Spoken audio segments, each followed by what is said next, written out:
Good afternoon to all joining from America. For us in India, it's good morning.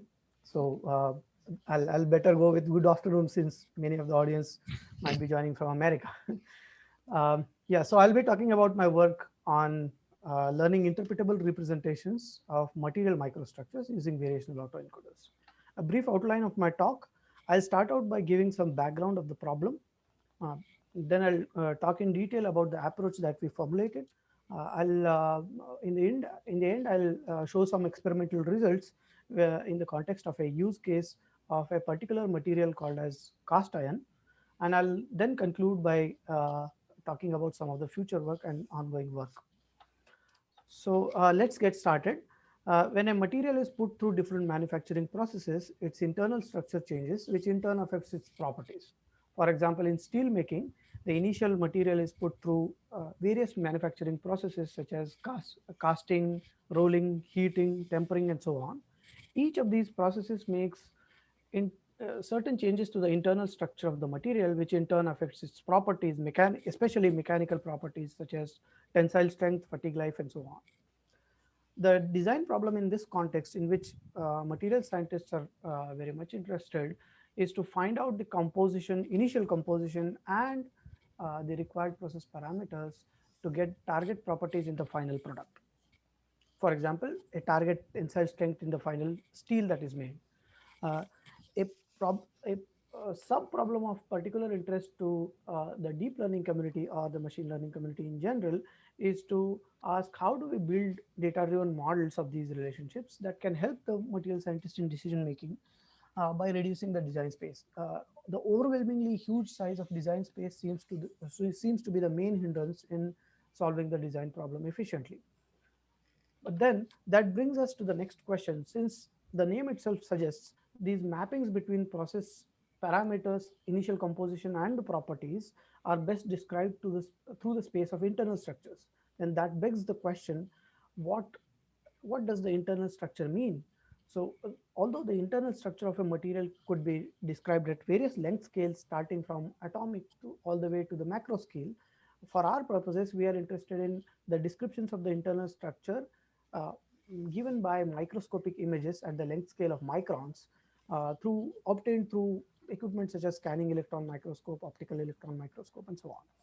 So these microscopic images reveal the structural information such as what are the thermodynamic phases present in the material, what are the relative volume fractions of these phases, what are their grain size, average grain sizes, and so on. And depending upon the material system under consideration, a totally different set of features become important.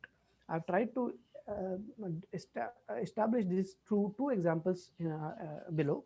So the first example is two cast iron microstructures. So in cast iron microstructures, the main phases of interest are graphite and ferrite. So the important features become how does the graphite look like? Is it a flaky graphite or is it a spherical graphite? If it is spherical, then what's the average size of a sphere? If it is flaky, then what's the average thickness of a flake? What's the average length that a flake can extend into, and so on. Whereas if we look at steel microstructures, so many different thermodynamic phases can appear, known as spheroidite, pearlite, and so on. Left hand side image shows a spheroidite phase over ferrite, and the right hand side image shows pearlite over ferrite. So in case of perlite, the features of interest become, how are the layers of perlite, oriented at the horizontal plane? What is the lamellar spacing, and so on. So the problem for applying deep learning here is to how do we learn a representation of these microstructure images that encodes all and only the relevant information. So, what are the challenges? The first and foremost challenge that I faced is I thought is scarcity of data in this domain. The dataset sizes in material science, the microstructure data sets, are awkwardly small when you compare to normal data sets that the deep learning community is used to see. So the main difficulty here seems to be, the prohibitively high cost of imaging using high-end equipments, the time consuming testing and even more high end equipment required for testing, such as compression testing, nano indentation, and so on. uh, Even when in cases where physics based simulation models are available, they are uh, nonetheless highly complex and computationally expensive. So it's not usual to see a microstructure data set beyond size 100, and even more difficult to get associated property values. So that seems to be the first challenge. And the second one, although it's not a challenge technically, I have nevertheless put it as a challenge, because interpretability is so important when applying deep learning techniques to a scientific domain, that a black box model uh, will neither be much useful to derive new insights, for example, reducing the design space, nor will it be trusted by the domain scientists without an interpretation of what the model is doing, or the interpretation of the representation that has been learned. So keeping these two in mind, we go ahead and we talk about the approach that we have formulated, which is based on a deep generative model. So the approach is based on variational autoencoder, which I'm sure the audience here is very much familiar with. It's a famous unsupervised learning model for learning representations, and it's based on a graphical model which is shown in the graphics on the right hand side. Uh, but although it is based in concepts of variational inference, in the end, the model comes out resembles a autoencoder structure and can be thought of as a stochastic extension of deterministic autoencoders. So the original VAE loss function that is shown in the left hand side is akin to an interpretation of encoder decoder. The first term is generally called as reconstruction loss, and it represents the expected log likelihood of getting back the same input through encoder and decoder distributions. Uh, in summary, the objective of a VAE is to learn low dimensional representations of inputs from which the original inputs can be recovered most reliably. That's what reconstruction loss is there for. And the second term acts like a regularization term, which is a KL divergence of the posterior learned by the encoder from the prior that we assume.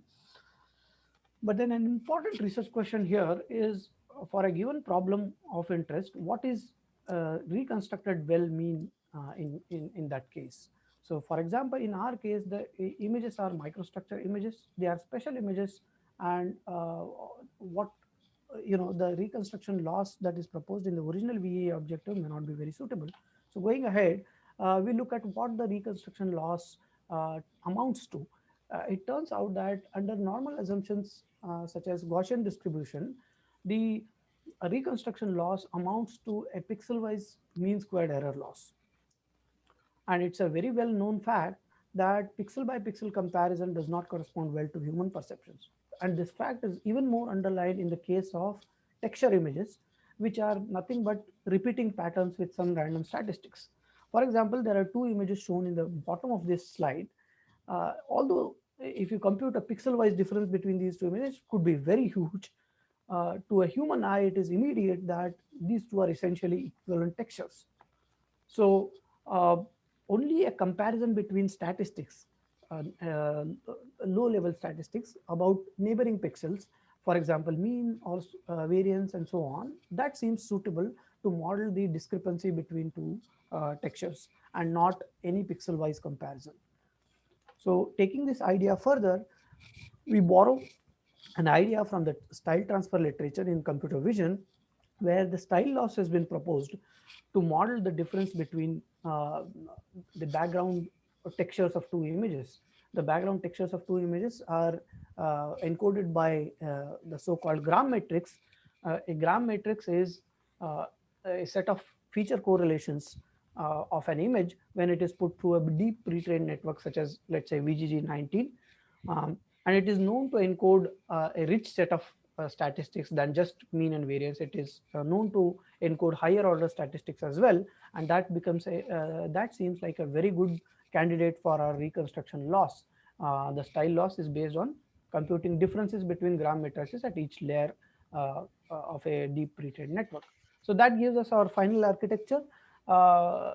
We use encoder and decoder, and then we use a we replace the original reconstruction loss with the style loss. To compute the style loss, we use a fresh copy of VGG19 network.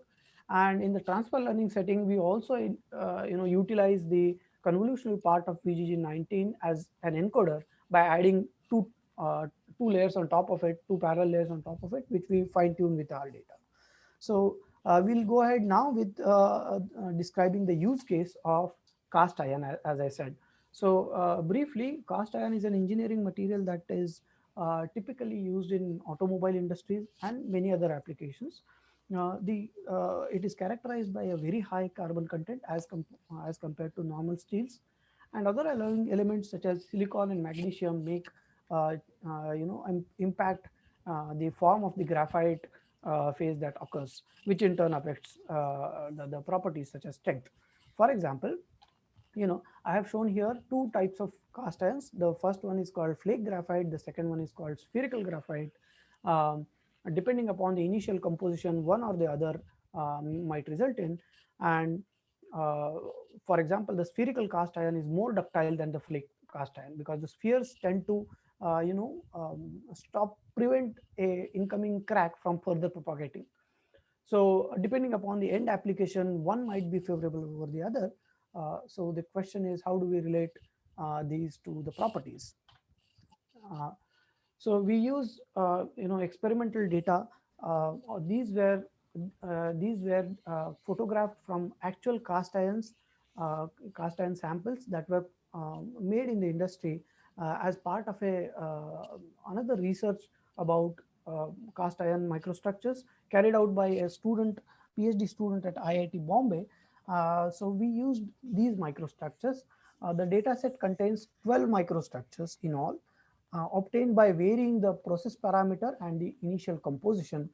You can have a look, although it might not be very clear because these are very high resolution images, but I hope it can be made out that there is a variation in terms of the morphology, as in a flaky graphite to spherical graphite, going through a mix of both morphologies. And even within the morphology, there is a variation in grain size, grain distribution, density, and so on. So as these microstructures are very high resolution images, we crop small 128 cross 128 patches from each of these microstructures, which gives us a pretty large data set. And then we train our variational autoencoder model using these images.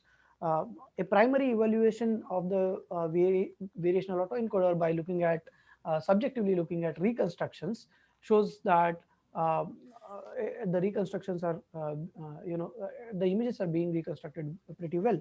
The top left figure, part A to part F, shows reconstructions of images from different regimes. Although you can each part contains two parts.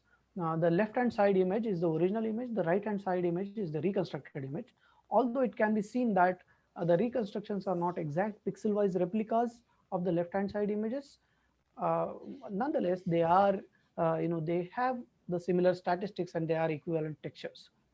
The statistics seems to have been captured very well. And the bottom figure shows some example reconstructions obtained from the decoder by passing random normal vectors. Quantitatively, we also tried to compute a couple of texture similarity scores, which are better to model similarities between textures. One of the recent ones proposed in 2019 seems to be the DIST score, and with different latent dimensions, we seem to be getting good DIST scores. And we went ahead with a latent dimensions 64 model.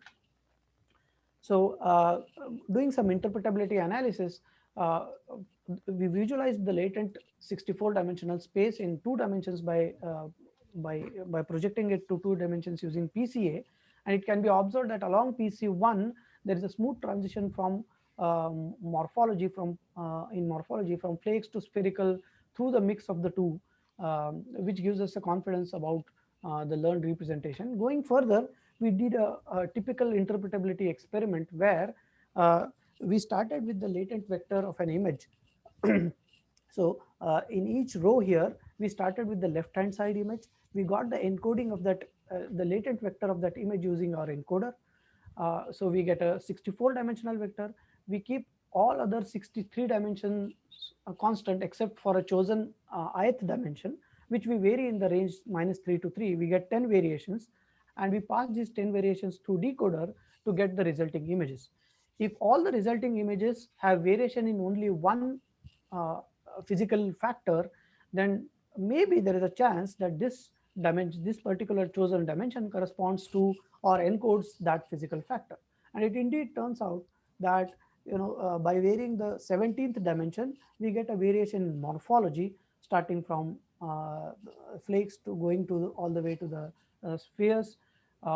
Similarly, for second, it seems we are getting variation in spherical, in sphere density, sphere size, and the last one seems to be flake size, which is more apparent when I show you the next example, starting with a flaky microstructure. So although this needs further analysis, and we are in discussion with material scientists to interpret these results, prima facie it looks that we have been able to interpret some of the latent dimensions as physically important factors, because these are the factors that affect the properties of cast iron, as already discussed. So this gives us confidence that the learned representation could be highly predictive of properties. So out of the 12 microstructures, we obtained property values for 6 of the microstructures, the first and the last column in the initial diagram that I showed. Mm, we specifically we got ultimate tensile strength and uh, yield strength of these microstructures, and we learned a regression model from the latent representation space to the property space, a straight away support vector regression without any parameter tuning, because we trust in the representative power of the latent space. To compare against a baseline, we just chose the representations taken from VGG19 pre-trained unmodified, compared versus the representations taken from our model, which we call as TextureVAE. And it turns out that the model learns pretty well with a mean absolute percentage error of 5% as against 9% in yield strength. Going further, we test the generalization. So this was a normal train validation split, but even more powerful is a test when you test the. Avadhut, a couple of minutes to wrap up. Sure, I'm wrapping up. So what we did is we tried to predict the YS, the yield strength for an unseen microstructure, and it turns out that the generalization turns out to be pretty well, very well as compared to the baseline VGG19 pre-trained representations, which degrades from 9% to 18%, whereas our model degrades from 5% to 8%, which gives us a confidence in the highly predictive power of the representation. Uh, since the representation captures physically significant factors which we could demonstrate through our interpretations, it can be believed that it is highly predictive of the mechanical properties, and this could be used for inverse inference as well. The future work includes incorporating domain knowledge. The domain knowledge could be in terms of better informed priors, such as multimodal prior, because the statistics of a texture could be satisfied by a set of other textures. So we really need a multimodal prior here. Other forms of domain knowledge could be in the form of symbolic knowledge about relationships between the features and the properties, or constraints derived from underlying governing equations, which seems to be a difficult task, and this is work in progress. Although there are many other possible directions of work in terms of texture quantification, I'm not discussing it in the interest of time. Thank you.